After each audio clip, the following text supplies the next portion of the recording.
Hello बच्चों, आप सभी का हमारे चैनल आइडियल देव क्लासेस में स्वागत है। बच्चों, आज हम आपके लिए विषय हिंदी लेके आए हैं जो कक्षा 6 से 8 के बच्चों के लिए रहेगी और यह पुस्तक दक्षता उन्नयन की है। इसमें आपको हम आओ करें और सीखे से संबंधित अभ्यास कार्य करा रहे हैं और यह पुस्तक आपकी राज्य शिक्षा केंद्र भोपाल द्वारा बनाई गई है। किस सत्र के लिए बनाई है? यह सत्र 2022-23 के लिए। और यह अभ्यास किन बच्चों को करना है? यह अभ्यास तरुण समूह के बच्चों के लिए हैं। तरुण समूह में कौन से बच्चे आते हैं? जो बच्चे 3 से 5 में हैं। अब देखिए यहाँ पे हम जो लेके आए हैं आपके लिए, क्या लेके आए हैं, क्या करना है हमें यहाँ पे विराम चिन्ह के बारे में समझना है। विराम चिन्ह क्या होते हैं, उन कहाँ पे लगते हैं, उसके बारे में यहाँ पढ़ेंगे। आइए समझे। देखिए यहाँ सबसे पहला वाक्य दिया है, रोको मत जाने दो। पहला वाक्य क्या है? रोको मत जाने दो। यहाँ पे एक ही पूर्ण विराम लगा है। फिर दूसरे नंबर में देखिए, रोको मत जाने दो। तो यहाँ पे 2 विराम चिन्ह लगे, एक अल्पविराम है और एक पूर्ण विराम है। फिर तीसरा देखो, रोको मत जाने दो। तो यहाँ पे रोको के बाद अल्पविराम लगा था, यहाँ पे कहाँ लगा है? रोको मत के बाद लगा है अल्पविराम, जाने दो और उसके बाद पूर्ण विराम। ये 3 वाक्य अभी यहाँ पे लिखे हुए हैं, हमने आपको पढ़ के बताया।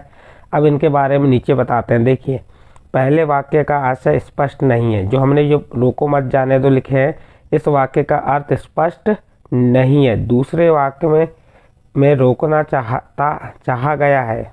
दूसरे वाक्य में रोकना चाहा गया है, जैसे रोको मत जाने दो। तो इसमें जो दूसरे वाक्य में रोकना चाहा गया है और तीसरे वाक्य में जाने के लिए निर्देश दिए, रोको मत जाने दो। तो ये 3 वाक्य थे। अब देखते हैं इसमें हम क्या आगे और बताया। वास्तव में यही एक छोटा सा चिन्ह दिख रहा है आपको। ये इस छोटे से चिन्ह ने अर्थ बदल दिया। वाक्य में जब ऐसे ही विभिन्न चिन्हों का प्रयोग किया जाता है, वाक्य में जब ऐसे विभिन्न चिन्हों का प्रयोग किया जाता है तो उन्हें विराम चिन्ह के नाम से जाना जाता है। वस्तुतः विराम चिन्हों के सही प्रयोग से वाक्य के भाव या अर्थ सरलता से समझ में आ जाते हैं। हम आगे पढ़ते हैं। ये जो आपको चिन्ह दिख रहा है, पूर्ण विराम। पूर्ण विराम का चिन्ह कैसा होता है? ये किसका चिन्ह हो गया? पूर्ण विराम का। पूर्ण विराम कब लगता है? यह वाक्य पूरा होने पर लगाया जाता है। पूर्ण विराम कब लगाया जाता है? जब आपका वाक्य पूरा हो जाता है तब क्या लगाते हैं? पूर्ण विराम। और पूर्ण विराम का चिन्ह ये आपको बता दिए, जो सीधी लाइन। फिर ये नंबर 1 हुआ पूर्ण विराम। उसके बाद दूसरा आपका आता है अल्पविराम।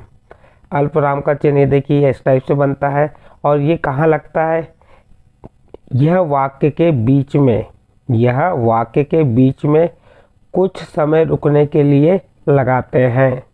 अल्पविराम का उपयोग कब किया जाता है? वाक्य के बीच में कुछ समय रुकने के लिए किया जाता है। तो आपका अल्पविराम हो गया। फिर तीसरा देखिए, प्रश्नवाचक। यह उन वाक्यों में लगाते हैं जिनमें कोई प्रश्न किया जाता है। जैसे पूर्ण विराम में बता, एक पेड़ था, यहाँ पे वाक्य समाप्त हो गया। अल्पविराम में देखो, जब वह थक जाता, फिर अल्पविराम लगाए, पेड़ की छांव में सो जाता, फिर पूर्ण विराम। तो यहाँ पे वाक्य पूर्ण हो गया। अब प्रश्नवाचक में देखिए, क्या तुम मुझे कुछ पैसे दे सकते हो?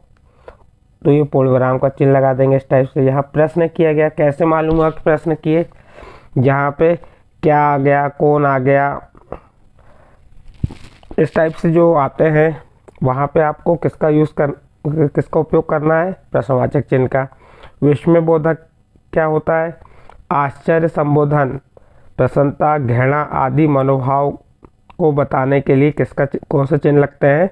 आश्चर्यबोधक या विस्मयबोधक चिन्ह का उपयोग किया जाता है। विस्मयबोधक चिन्ह में एक लाइन खींचिए, उसके नीचे बिंदी लगा दीजिए। तो ये कौन सा हो गया? विस्मयबोधक।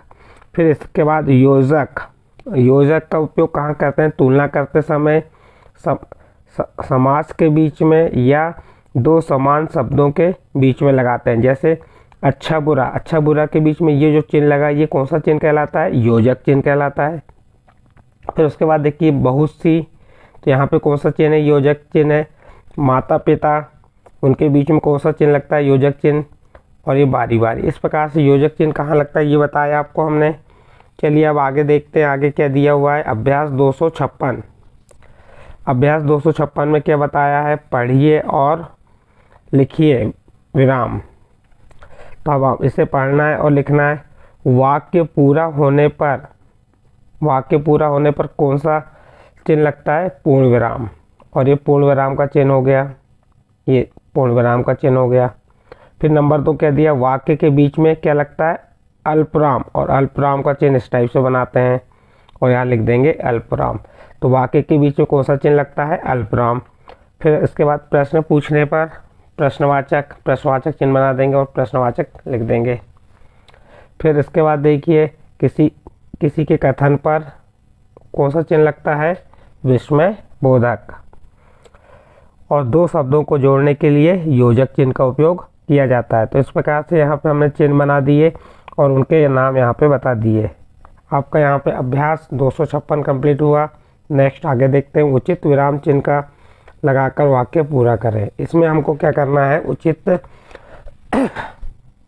विराम चिन्ह लगाना है और वाक्यों को पूरा करना है। देखिए नंबर 1 क्या दिया है, क्या आपको जाना नहीं है। अब इस वाक्य में कौन सा योजक चिन्ह आएगा आपको ये देखना है। तो यहाँ पे प्रश्न किया गया है, प्रश्न किया उन वाक्यों में जैसे यहाँ पे क्या आया है, तो क्या आया यानी प्रश्न किया गया है, प्रश्न किया गया है तो यहाँ पे कौन सा चिन्ह लग जाएगा, प्रश्नवाचक चिन्ह। तो आप आखिरी में क्या लगा देंगे यहाँ पे, प्रश्नवाचक चिन्ह। क्या आपको जाना नहीं है, आपको यह वाक्य लिखना भी है, जैसे क्या आपको जाना नहीं है और कौन सा चिन्ह लगा देंगे, प्रश्नवाचक। फिर नंबर 2 देखिए, घोड़ा तेज दौड़ता है। यहाँ पे पूर्ण वाक्य हो गया, इसलिए पूर्ण कौन सा चिन्ह लगाएंगे, पूर्ण विराम लगा देंगे। कौन सा चिन्ह लगा देंगे, पूर्ण विराम लगा देंगे। अगला देखिए तीसरा, लता, रीता और ममता तीनों बहनें हैं। तो यहाँ पे लता के बाद आपका अल्पविराम लग जाएगा, लता, फिर अल्पविराम लगाएंगे, रीता और ममता तीनों बहनें हैं और आखिरी में पूर्ण विराम, क्योंकि वाक्य पूर्ण हो गया इसलिए पूर्ण विराम लगा देंगे। आगे देखिए इसके बाद क्या दिया है, हाय मेरा सारा सामान गायब हो गया। तो यहाँ पे क्या हो रहा है, विस्मय है, विस्मय का बोध हो रहा है, इसलिए हाय के बाद क्या लगा देंगे, विस्मय बोधक चिन्ह लगा देंगे और फिर लिख देंगे मेरा सारा सामान गायब हो गया और पूर्ण विराम। फिर 5वां देखिए, अरे यहाँ पे आश्चर्य हो रहा है, तो अरे के बाद क्या लगा देंगे, विस्मय बोधक चिन्ह लगा देंगे और क्या लिख देंगे लास्ट में क्या लगा देंगे, पूर्ण विराम। तो अरे फिर विस्मय बोधक चिन्ह, इतना बड़ा कद्दू, तो यहाँ पे विस्मय हो रहा है, कद्दू बहुत बड़ा है। तो इस प्रकार से आपका अभ्यास 254 में जो आपको विराम चिन्हों का लगाकर वाक्य पूरा करने के लिए बताया था तो वह पूर्ण हुआ। और इसके साथ ही अभ्यास 257, 256 और जो विराम चिन्ह के बारे में आपको बताए ये यहाँ पे समाप्त होता है। यदि ये आपके समझ आए तो आप हमारे चैनल को सब्सक्राइब, लाइक और अन्य ग्रुप में शेयर ज़रूर कीजिए।